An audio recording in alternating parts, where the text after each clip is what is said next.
ஓம் சரவண பவ. நாம் இப்பொழுது வந்தாரை வாழ வைக்கும் வல்லக்கோட்டை முருகனை பற்றி பார்க்க போகிறோம். இங்குள்ள முருகப்பெருமான் 7 அடி உயரத்தில் வள்ளி தேவயானையுடன் கிழக்கு நோக்கி அமர்ந்திருப்பார். இங்குள்ள முருகப்பெருமானுக்கு பசு நெய்யினால் விளக்கேற்றி வர வேண்டும். அப்படி ஏற்றி வந்தால் எல்லா செல்வ வளமும் தருவார் என்று கூறப்படுகிறது.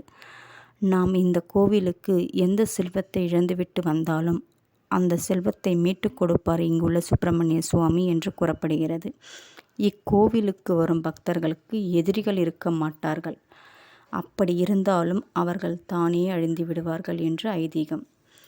நம் உடலில் தீய சக்திகள், அதாவது பில்லி, சூனியம், ஏவல் என எது இருந்தாலும் விலகிவிடும். இக்கோவிலில் முக்கியமான ஒன்றாக வெகு சிறப்பாக இங்குள்ள கோவிலில் அன்னதானம் நடைபெறும். இங்கு வரும் பக்தர்கள் சாப்பிட்டு மனதார முருகப்பெருமானை தரிசனம்